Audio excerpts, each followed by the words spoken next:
جیسے پہلے جمعہ کا ثواب ہوتا ہے ویسے ہی آخری جمعہ کا ثواب ہوتا ہے۔ پہلا جمعہ بھی فرض ہوتا ہے، اسی طرح آخری بھی فرض ہوتا ہے۔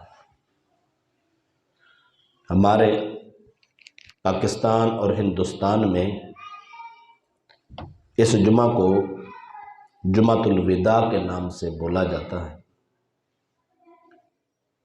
اور اس کی قوم اہمیت کی طرف متوجہ ہے۔ اس کی وجہ صرف اتنی ہے، رمضان مبارک کا مہینہ جا رہا ہوتا ہے، لوگوں کے جذبات اور ان کی محبت عروج پہ ہوتی ہے۔ ہر آدمی سمجھتا ہے اور سوچتا ہے نہ جانے زندگی میں پھر نصیب ہوگا یا نہیں ہوگا۔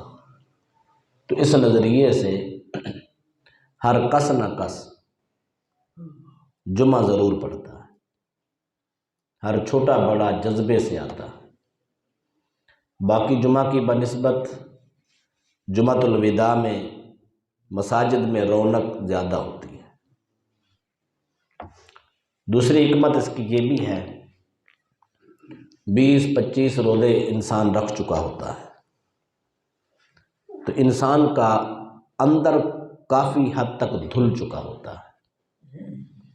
جب من ستھرا ہو جائے تو پھر عبادت کا ذوق، شوق اور محبت پیدا ہوتی ہے۔ تو 20-25 دن کے روزے رکھنا، عبادات کرنا، ریاضات کرنا، پھر الوداع کی فکر پیدا ہونا، تو ان دنوں میں انسان کی عبادت کا ذوق اپنے عروج پہ ہوتا ہے، جس کی بنسبت مساجد میں 24 گھنٹے رونق ہوتی ہے، مسجدیں بند نہیں ہوتی۔ سال کے 11 مہینے 20 دن تک مسجدوں کو رات کو تالے لگتے اور لگاتے ہم نے دیکھے ہیں، لیکن رمضان المبارک کے آخری عشرے میں مسجدیں 24 گھنٹے کھلی رہتی ہیں۔ کوئی آ رہا ہے، کوئی جا رہا ہے، کوئی نفل پڑھ رہا ہے، کوئی تلاوت کر رہا ہے، کوئی ذکر کر رہا ہے، ہر بندہ اپنے رب کو اپنے اپنے رنگ میں بنا رہا ہوتا ہے۔ جمعۃ الوداع میں 2 کیفیتیں ہر انسان کو لاحق ہوتی ہیں۔ ایک کیفیت خوشی کی کہ رب نے مجھے یہ مہینہ نصیب کیا، پھر انسان اس میں قرآن پاک کی تلاوت کی ہوتی ہے، ذکر فکر توبہ استغفار کیا ہوتا ہے، اور اس کے ساتھ روزے رکھے ہوتے ہیں، نماز تراویح پڑھی ہوتی ہے۔ یہ ساری چیزیں جب انسان دیکھتا ہے تو رب کی عطا اور اس کی توفیق اور اس کی رحمت پہ خوش ہو جاتا ہے۔ یہ حصہ خوشی کا ہے۔ ہو کیوں نہ تاجدار کائنات صلی اللہ علیہ وسلم کی مبارک احادیث، اولیاء علماء کے مختلف اقوال اور ماہ رمضان المبارک کے مبارک نام کی مناسبت سے علماء نے 5 خوبصورت حکمتیں لکھی ہیں۔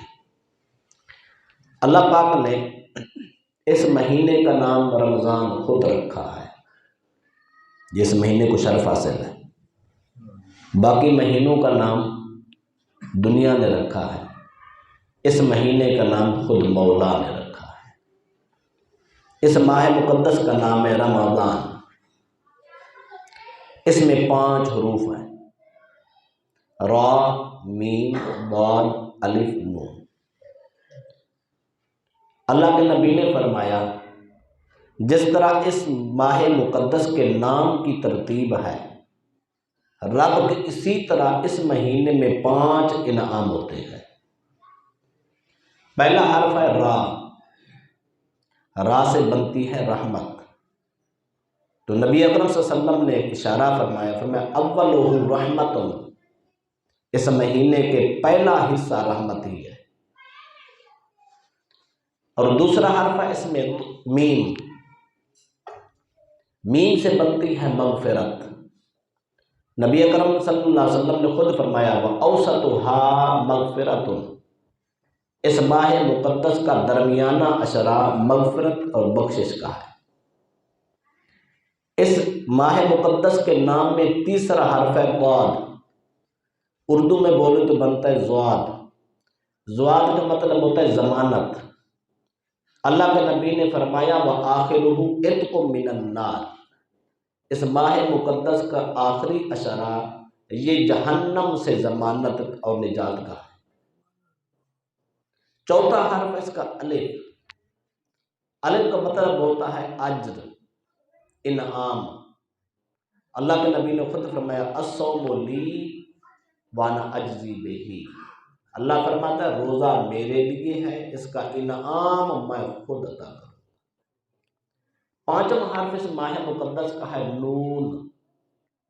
نون سے مراد نظر، نون سے مراد نظارہ۔ جب انسان رمضان المبارک کے روزے رکھ لیتا ہے، اللہ کا فریضہ صحیح معنی ادا کر لیتا ہے، رب کی بارگاہ سے بندے کو صدا آتی ہے۔ اللہ فرماتا ہے اے میرا بندہ، تو نے میری بات مانی ہے، تو نے میرے حکم کو تسلیم کیا ہے۔ سخت ترین روزے تھے، کام کاج کے دن تھے، جتنی مشکل بھی تھی، تو نے جان کو مشکل میں ڈالا ہے، پر میرے نام کے روزے رکھے ہیں۔ اللہ فرمائے گا اب میری رحمت تیرا انتظار کر رہی ہے۔ اے میرا بندہ، جب تو دنیا سے چل کے میدان حشر میں آئے گا، پھر تو جنت میں آئے گا، تو میں رب تجھے اپنی رحمت سے پردے اٹھا کے نظارہ کراؤں گا۔ اتنی بڑی رحمت والا مہینہ، جس میں اللہ کے نبی نے فرمایا کہ اس ماہ مقدس کے آتے ہوئے فتحت ابواب السماء، آسمان کے سارے دروازے کھل جاتے ہیں۔ فتحت ابواب الرحمہ، رحمت کے سارے دروازے اوپن ہیں۔ فتحت ابواب الجنہ، جنت کے سارے دروازے آٹھوں کے آٹھوں کھلے ہیں۔ پورا مہینہ ایک لمحے کے لیے دروازے بند نہیں ہوتے۔ آگے فرمایا وغلقت ابواب جہنم، جہنم کے ساتوں دروازے ٹوٹلی پورا مہینہ بند ہے۔ وسلسلت الشیاطین، شیطانوں کو جکڑ دیا گیا ہے۔ تو اس کا مطلب کیا ہوا؟ آسمانوں سے مسلسل رحمت برس رہی ہے، رحمت و بخشش کے دروازے کھلے ہیں، جنت کی ہواؤں کے جھونکے اس امت کو نصیب ہو رہے ہیں۔ دشمن ہمارا قید ہے اور ہم آزاد ہیں، جس کا یہ نتیجہ ہے سارا سال قرآن کو نہ پڑھنے والے پورا مہینہ قرآن کی تلاوت کرتے ہیں، سارا سال نماز نہ پڑھنے والے پنج گانا باجماعت نماز پڑھتے نظر آتے ہیں، اور مساجد سے اللہ کے گھروں سے دور قوم بڑی لگن کے ساتھ، بڑی تیاری کے ساتھ، خوبصورت لباس اور خوشبوؤں کے ساتھ اللہ کے گھر کا رخ کرتی ہے، اور اللہ کا فریضہ ادا کر کے اللہ کا ہر وقت شکر ادا کرتا ہے۔ جب یہ کیفیات انسان پر آتی ہیں، انسان ایک نظر ان کو دیکھتا ہے، ادھر سے ماہ مقدس کے اختتام کو دیکھتا ہے، تو شکر کرنے پہ مجبور ہو جاتا ہے، مولا تیرا کتنا بڑا احسان ہے، تو نے اتنی رحمت والا یہ مہینہ ہمیں پھر عطا کر دیا۔ یہ امید کا حصہ ہے، یہ خوشی کا حصہ ہے۔ اور دوسرا حصہ جو ہے وہ تھوڑی سی پریشانی کا حصہ ہے۔ جب ماہ مقدس جانے لگتا ہے، ہر انسان سوچتا ہے اب تو جہنم کے دروازے کھلنے والے ہیں، شیطان جو دشمن ہے وہ بھی آزاد ہونے والا ہے، اب میرا کیا بنے گا؟ ایک تو یہ سوچتا ہے، اس فکر میں پیدا ہو جاتا ہے۔ اور دوسرے نمبر پہ انسان یہ سوچتا ہے کہ جو میں نے روزے رکھے، نماز پڑھی، ذکر و فکر کیا، عبادات کی ہیں، نہ جانے قبول ہوتی ہیں یا نہیں ہوتی۔ جب یہ اس فکر میں انسان پڑ جاتا ہے تو پھر انسان کو رمضان المبارک کے جانے کی فکر ہو جاتی ہے، پھر انسان سوچنے پہ مجبور ہو جاتا ہے، فکر مند ہو جاتا ہے کہ رمضان جا رہا ہے، پھر الوداع کا لفظ سن کے گھبراہٹ پیدا ہوتی ہے، انسان کی طبیعت میں ایک عجیب سا رجحان پیدا ہوتا ہے کہ کیا رمضان جا رہا ہے، نہ جانے میری رب کو شکایت کرتا ہے یا تعریف کرتا ہے۔ جب یہ فکر پیدا ہوتی ہے، پہلا حصہ دیکھیں تو انسان خوش ہو جاتا ہے، الوداع کو دیکھیں تو انسان پریشان ہو جاتا ہے، اور یہ حقیقت ہے۔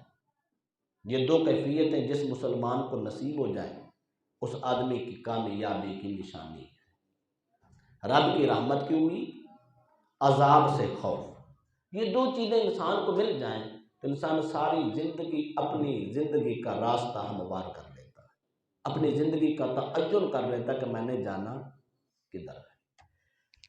تیسری بات یہ کرنا چاہتا ہوں، جن خوش نصیبوں نے رمضان مبارک کے روزے رکھے ہیں، اپنے رب کا آرڈر مانا ہے، عبادات کی ہے، ادب و احترام سے یہ ماہ مقدس گزارا ہے، وہ لوگ لاکھوں مبارکباد کے مستحق ہیں۔ اور وہ لوگ جنہوں نے روزے نہیں رکھے، اگر کوئی شرعی عذر ہے تو وہ اللہ کے سپرد ہے، رب معاف کرنے والا ہے۔ شرعی عذر نہیں ہے، سستی ہے، کاہلی ہے، غفلت ہے، اگر اس وجہ سے کوئی آدمی نہیں رکھتا یا بہانہ کر لیتا ہے، بہانے سے روزہ نہیں رکھتا، آج بھی وقت ہے۔ یہ جمعۃ الوداع یہ آواز دے رہا ہے کہ رمضان شریف جانے والا ہے، دن 5 رہ گئے ہیں، آ جاؤ، رب کی رحمت آج بھی تمہیں صدا لگا رہی ہے۔ دیکھیں انسان جب گناہ کرتا ہے، یہ رمضان مبارک کا روزہ چھوڑ دینا کبیرہ گناہ ہے۔ انسان دنیا میں جرم کرے نا تو اس کے نام پہ درخواست دی جاتی ہے، اس کا مطلب کیا ہوتا ہے؟ وہ مجرم ڈکلیئر ہو جاتا ہے،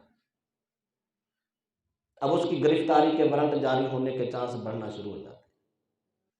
لیکن اللہ کی بارگاہ کا اصول کچھ اور ہے۔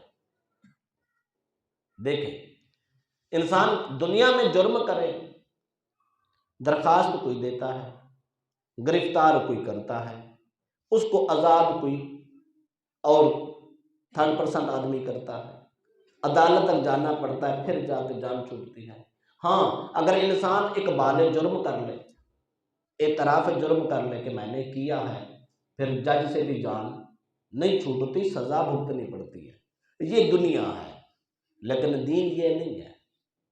آدمی مجرم تھا، گناہ گار تھا، نافرمان تھا، مولا کے بارگاہ میں اس کی انٹری جرم کی ہو گئی کہ مولا اس نے روزے نہیں رکھے، نماز نہیں پڑھی، تیرے فرض کا احترام نہیں کیا، تیرے حکم نہیں مانا۔ فرشتے درخواست تو لکھ دیتے ہیں، گرفتاری تو ہونی ہے۔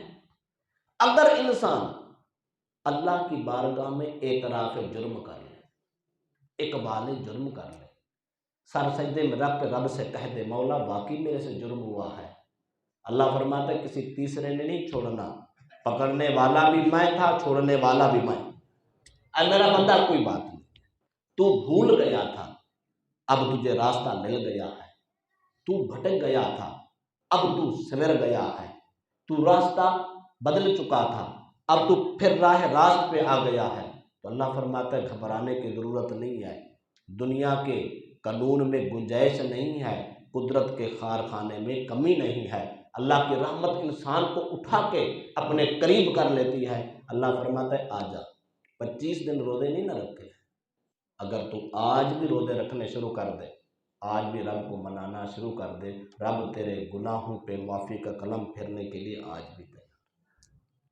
یہ الوداعی جمعہ یہ صدا دے رہا ہے، ہر ضمیر کو جھنجھوڑ رہا ہے، ہر آدمی کو اجاگر کر رہا ہے، اب بھی وقت ہے، رحمت کے دروازے ابھی تک بند نہیں ہوئے، بخشش کے دروازے بند نہیں ہوئے، آج بھی اللہ کی طرف سے مسلسل دیکھیں نا، ہر رات میں ایک گھڑی ہوتی ہے، ایک چھوٹا سا وقت ہوتا ہے جس میں اللہ آسمان دنیا پہ آتا ہے، انسان کو بلاتا ہے، پر انسان مست سویا ہوتا ہے، خبر نہیں ہوتی، پتہ نہیں چلتا گھڑی کون سی ہے، وقت کون سا ہے، تاکہ بندہ اپنے رب کی آواز میں آواز ملا لے، لبیک یا اللہ کہہ دے، پتہ نہیں چلتا۔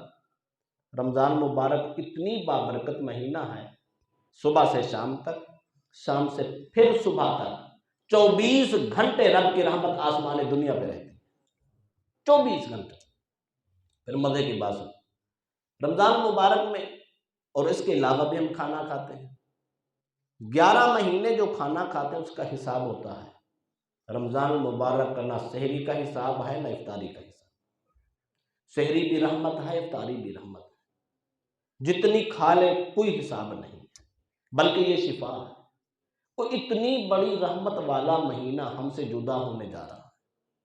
آپ دیکھتے ہیں مساجد میں ختم کے پروگرام شروع ہو چکے ہیں، تراویحیں الوداع ہونا شروع ہو گئی۔ یہ سب بات کی دلیل ہے وہ جو روزانہ تم قرآن سنتے تھے یہ آواز بند ہونے جا رہی ہے۔ یہ جو اتنی دیر 1 گھنٹہ 1.5 گھنٹہ کھڑے ہو کے رب کی بارگاہ میں اپنی بندگی پیش کرتے تھے، اب یہ بندگی کا جو ٹائم ہے وہ کم ہوتا جا رہا ہے۔ اگر انسان کے اندر ایمان کا قطرہ ہو، انسان کے اندر ضمیر جاگ رہا ہو، تو انسان اس بات کو سوچنے پہ مجبور ہو جاتا ہے کہ اتنا بڑا نقصان ہو رہا ہے۔ ایک آدمی اگر تاجر ہو، مارکیٹ میں بیٹھا ہو، اس آدمی کو پتہ چل جائے یہ ساری گہما گہمی ختم ہونے والی ہے تو اس کو تو دورہ پڑنا شروع ہو جاتا ہے۔ وہ کہتا ہے ابھی میری مارکیٹ ہے، ابھی یہ بند ہو جائے گی، میرا تو کروڑوں کا نقصان ہے۔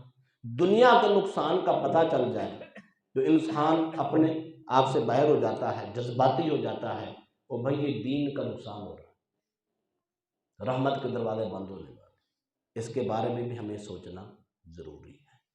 چوتھی بات یہ کرنا چاہتا ہوں، جہاں یہ سارے کام ہم نے کرنے ہیں، جس آدمی نے 5 وقت کی رمضان مبارک میں نماز پڑھی ہے، قرآن پاک کی تلاوت کی ہے، ذکر فکر کیا ہے، وقت نکالا ہے، وہ تھوڑا سا نا 1 مہینے کو پیچھے سے ریسرچ کرے اور دیکھے اس کا کتنا نقصان ہوا ہے۔ کیا کاروبار بند ہو گیا؟ دکانداری خراب ہو گئی؟ کیا اس کے بچوں کا کوئی مستقبل خراب ہوا؟ مالی نقصان ہو گیا؟ کیا ہوا ہے؟ اگر ہم پیچھے اپنے پورے مہینے کی ہسٹری دیکھیں، نماز پڑھنے سے نقصان نہیں ہوا، قرآن پڑھنے سے نقصان نہیں ہوا، تو کیا خیال ہے اگر یہ 11 مہینے بھی ہم یہ کام کرتے رہے تو کیا خیال ہے کاروبار بند ہو جائے، تجارت ختم ہو جائے، نقصان ہونا شروع ہو جائے؟ بھائی نہیں ہوگا۔ یہ موسیٰ علیہ السلام اللہ کی بارگاہ میں گئے تھے تو کوہ پہ آرڈر آیا، موسیٰ علیہ السلام نے خواہش ظاہر کی، مولا میں آج تجھ سے ملنا چاہتا ہوں، تجھے دیدار تیرا کرنا چاہتا ہوں۔ اللہ پاک نے فرمایا آپ میرا دیدار نہیں کر سکتے پر میں کروا تو سکتا ہوں۔ اللہ پاک نے چلا دیا، فرمایا 30 دن روزے رکھو پھر میری بارگاہ میں کوہ طور پہ آئے، انہیں 30 دن رکھے، پھر آرڈر ہو کے 10 دن اور رکھو، 40 دن پورے کرو، انہیں پھر رکھے، پھر آرڈر آگے آ جاؤ، کوہ طور پہ پہنچے۔ اس کے بتانے کا مقصد یہ ہے، علماء نے اس پوری ہسٹری کے پیچھے ایک لفظ لکھا ہے، وہ لفظ کیا ہے؟ اللہ پاک اپنی طرف جناب موسیٰ کی توجہ کرانا چاہتا تھا۔ 1 مہینے کا پیریڈ دیا، پھر 10 دن کا پیریڈ دیا۔ جو آدمی 30 دن 40 دن مولا کی بارگاہ میں سجدہ کرنا سیکھ جاتا ہے پھر اس کو سجدہ چھوڑنے کو دل نہیں کرتا۔ رمضان المبارک نے ہماری پریکٹس کرائی ہے، عملی طور پہ جھکایا ہے، اپنے گھر میں بلایا ہے، بلا کے یہ میسج دیا ہے کہ اگر ان دنوں میں ہم نماز پڑھ سکتے ہیں تو ہم 11 مہینوں میں بھی نماز پڑھ سکتے ہیں۔ یہ پیغام ہے، لہذا ہمیں اللہ کی رحمت کا شکریہ ادا کرنا ہے اور اس کے ساتھ ساتھ فکر بھی کرنا ہے۔ ہم صبح کے درس میں تسلسل سے رمضان مبارک کے مسائل کر رہے ہیں، چونکہ صبح ہمارے ہاں گیدرنگ کم ہوتی ہے تو یہ ضروری مسئلہ ہے صدقۃ الفطر کا، تو میں سمجھتا ہوں کہ اس مسئلے کو بھی ہم کر دیں تاکہ یہ مسئلہ اچھے طریقے سے حل ہو سکے۔ جب سے رمضان مبارک کے روزے فرض ہوئے اسی دور سے تاجدار کائنات صلی اللہ علیہ وسلم نے صدقۃ الفطر اس قوم پہ واجب کر دیا۔ الفاظ حدیث پاک میں پڑھ دیتا ہوں۔ حضرت ابن عمر رضی اللہ تعالیٰ عنہ راوی ہیں، صحیح بخاری کتاب الزکوٰۃ باب فرض صدقۃ الفطر میں یہ حدیث موجود ہے کہ رسول اکرم صلی اللہ علیہ وسلم نے فرمایا فرض رسول اللہ صلی اللہ علیہ وسلم زکوٰۃ الفطر من رمضان، رمضان مبارک میں رسول اکرم صلی اللہ علیہ وسلم نے رمضان کی زکوٰۃ کو واجب اور فرض کرا دیا۔ اس کو فطرت، اس کو ہم صدقۃ الفطر بھی کہتے ہیں، زکوٰۃ فطر بھی کہتے ہیں، فطرت الرمضان بھی کہتے ہیں، تینوں الفاظ حدیث سے مل جاتے ہیں۔ تو اللہ کے نبی نے یہ مقرر کیا ہے، کسی مولوی کسی پیر نے یہ مقرر نے کیا۔ پہلی بات تو یہ ثابت ہو گئی کہ فرض اللہ کے نبی نے کیا ہے، واجب اللہ کے نبی نے کیا، آرڈر کملی والے کے ہیں، لہذا ہر کس ناقص نے مصطفیٰ کا حکم ماننا ہے۔ صحابہ کرام علیہ رضوان جب یہ حکم سنا تو آپ مختلف مقامات پہ تبلیغ بھی کرتے رہے، لوگوں کو واعظ بھی کرتے رہے، صدقۃ الفطر کا یہ پیغام بھی دیتے رہے، طریقہ کار بھی بتاتے رہے۔ عبداللہ بن عباس رضی اللہ تعالیٰ عنہ بصرہ کی جامع مسجد میں آپ نے جمعہ پڑھایا، دوران جمعہ آپ نے صدقۃ الفطر پہ پورا خطبہ دیا، لوگوں کو بات سمجھ نہ آئی۔ حضرت عبداللہ بن عباس رضی اللہ عنہ نے جب دیکھا کہ لوگوں کو میری بات سمجھ نہیں آ رہی، حضرت علی کرم اللہ وجہ الکریم اور دیگر چند سابقہ صحابہ کو، جو پرانے صحابہ تھے، اولین دور کے صحابہ تھے، ان کو بلا کے فرمایا ایسا کرو، ان لوگوں کو یہ مسئلہ سمجھ نہیں آ رہا، آپ ایسا کرو ان کے گروپ بنا لو، گروپ کے لیڈر بن جاؤ، ان کو یہ صدقۃ الفطر کا مسئلہ سمجھاؤ، ان کو بتاؤ صدقۃ الفطر واجب ہے، یہ ضروری ہے۔ اب پہلے میں اس کا فائدہ بتاتا ہوں، پھر بتاتا ہوں کہ یہ کن لوگوں نے دینا ہے، کس کو دینا ہے۔ صدقۃ الفطر تو واجب ہوا، فائدہ کیا ہے؟ اس کی 3 حکمتیں ہیں۔ پہلی حکمت تو یہ ہے، یہ حکم رسول ہے۔ حکم رسول حکم خدا ہوتا ہے، اللہ اور اس کے رسول کا حکم ہے۔ جو آدمی اس پہ عمل کرے گا وہ رب رسول کا فرما بردار کہلائے گا۔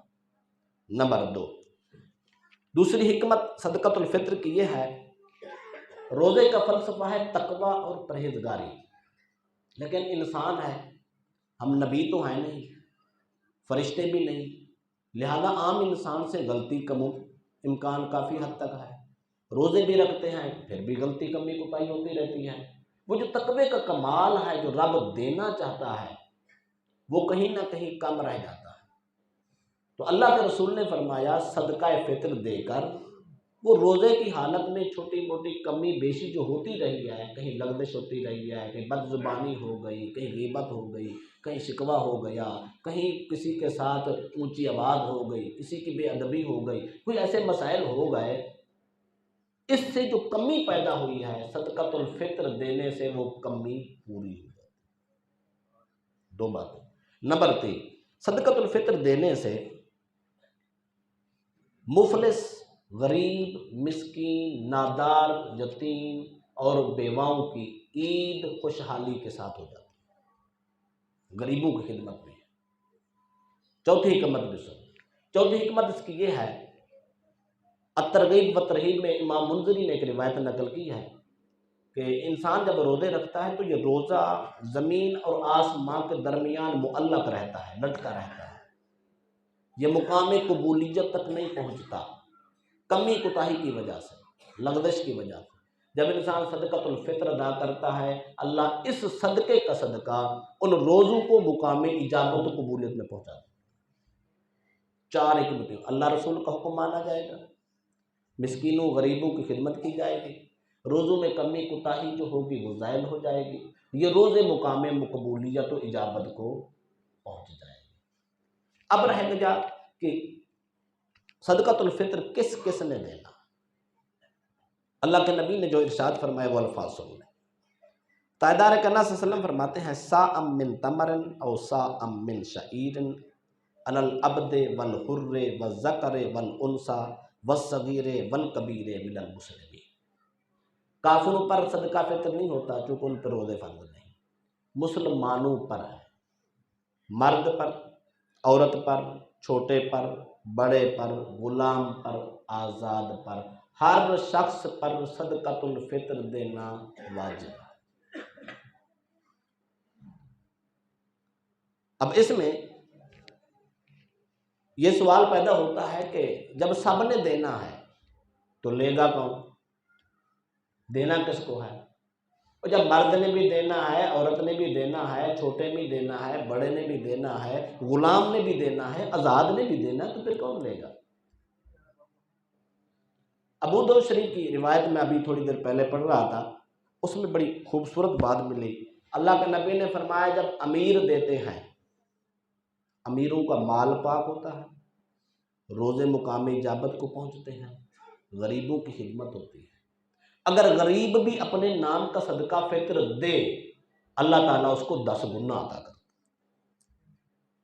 غریب لے رہے ہیں، ان کا حق ہے لیں، صدقہ فطر لیں، زکوٰۃ لیں، خیرات لیں، ان کا حق ہے، لیکن اسی مال میں سے اپنے ہاتھ سے بھی راہ خدا میں کسی اور غریب کو دے دیں، بے شک وہ غریب ان کے گھر میں دے جائے یا ان کے گھر دے جائے۔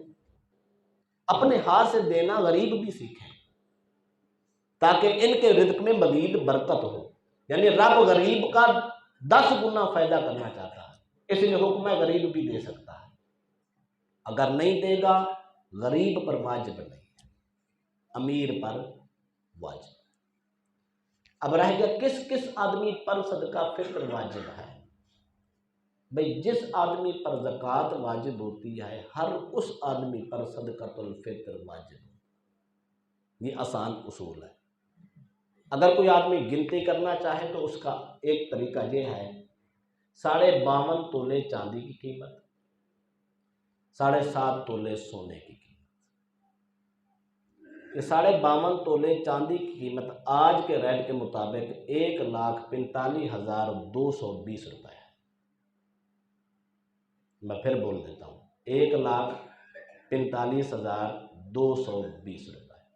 جس آدمی کے پاس عید والے دن اتنی رقم موجود ہے، اپنی ضروریات زندگی سے وافر ہے، جمع پونجی ہے، بینک بیلنس ہے، یا وہ تاجر ہے، اس کی دکان میں اتنا مال پڑا ہے، وہ بندہ صاحب استطاعت ہے، اس پر صدقۃ الفطر دینا واجب۔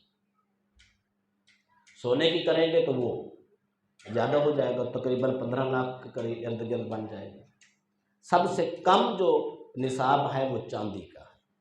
رسول اکرم صلی اللہ علیہ وسلم نے چاندی کا نام نہیں لیا، سونے کا نام بھی نہیں لیا، کیونکہ اس زمانے میں 2 سکے چلتے تھے، ایک کو کہتے تھے درہم، یہ چاندی کا سکہ تھا، ایک کو کہتے تھے دینار، یہ سونے کا سکہ تھا۔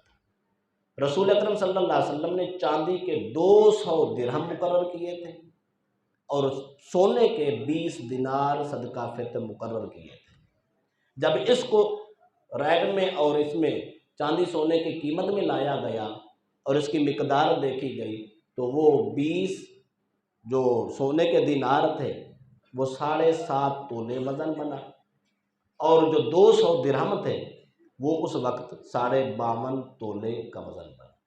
اس سے یہ مقرر ہو گیا، شریعت کا اصول بن گیا، آج تک یہی چل رہا ہے۔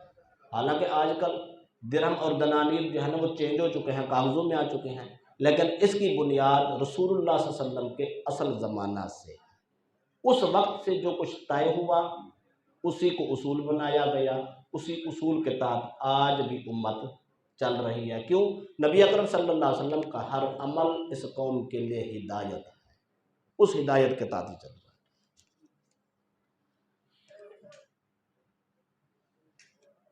اس کے بعد اگلی بات جو ہے اس حوالے سے وہ یہ ہے، صدقۃ الفطر دینا کتنا ہے؟ صدقۃ الفطر جو ہے، اگر کوئی آدمی گندم کی صورت میں دے گا آدھا سا، یہ حدیث کے الفاظ ہیں، آدھا سا، 1 سا بنتا ہے تقریباً 3.25 سیر کا۔ یہ پرانا پیمانہ تھا، سیر بولتے تھے، آج کل کلو گرام بولتے ہیں۔ کلو گرام کا وزن کم ہے، سیر کا وزن زیادہ تھا۔ آج کل ڈاکٹر طاہر القادری صاحب کی کتاب میں نے پڑھی ہے، اس میں 1 کلو 100 گرام آدھا سا بنتا ہے۔ احتیاط ایسے کر لو 2.25 کلو گندم کی قیمت۔ اگر کوئی آدمی کھجوریں دینا چاہے تو 4 کلو کھجوروں کی قیمت، کوئی آدمی کشمش دینا چاہے تو 4 کلو دے، جو دینا چاہے تب بھی 4 کلو دے۔ اس سے خاص مسئلہ میں بتانا چاہتا ہوں، آج کل ہر آدمی گندم پہ لگا ہے، سب سے کم جو صدقہ فطر بنتا ہے وہ گندم کے حساب سے ہے۔ مسئلہ شریعت یہ ہے اپنی اپنی حیثیت کے مطابق صدقہ فطر دینا۔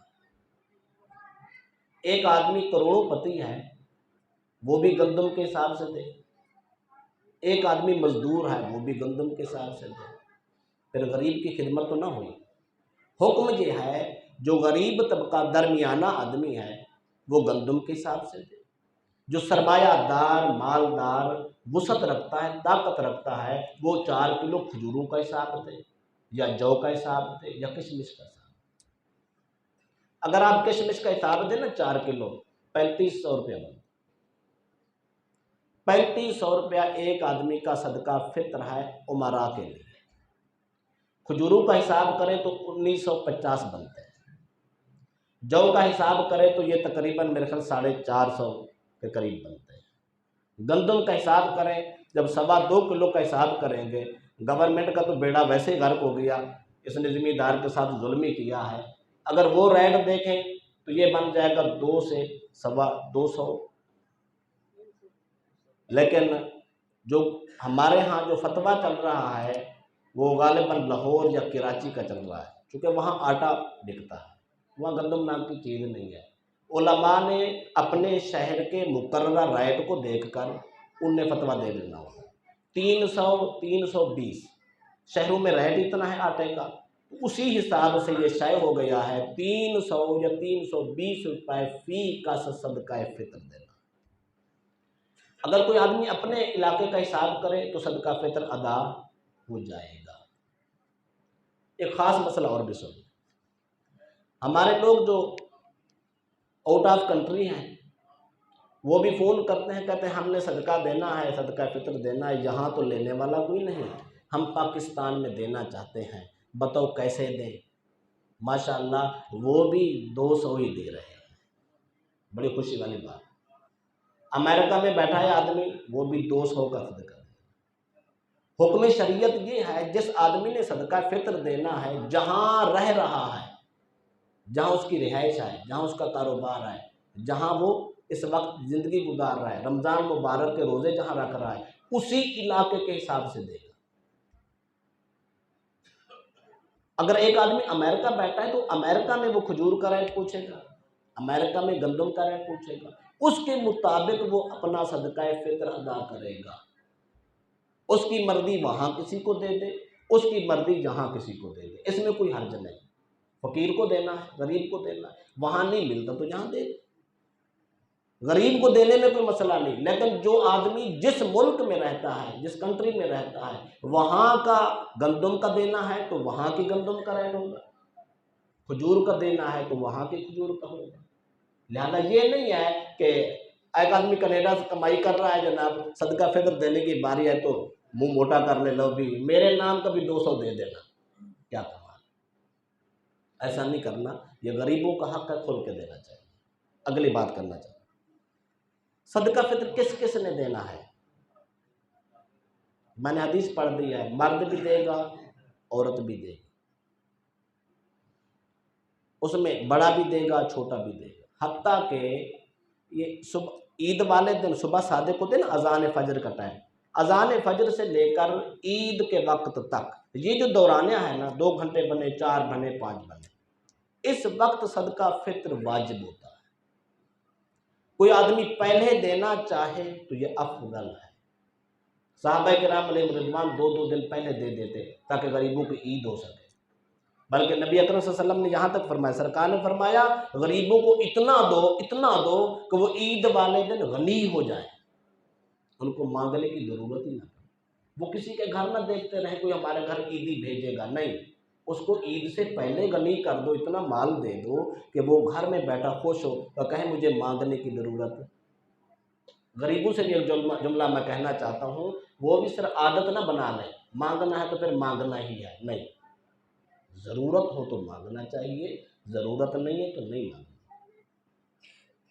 ایک درد دل سے جملہ کہنا چاہتا ہوں، ہم نے نامور فقیروں کو تو سب کچھ دیا، سفید پوشوں کو ہم نے بھی پوچھا نہیں۔ جو مانگتا نہیں ہے لیکن سفید پوش ہے، اس بیچارے کی آمدنی کے وسائل ہی نہیں ہیں، اگر ہیں تو مجبور ہے،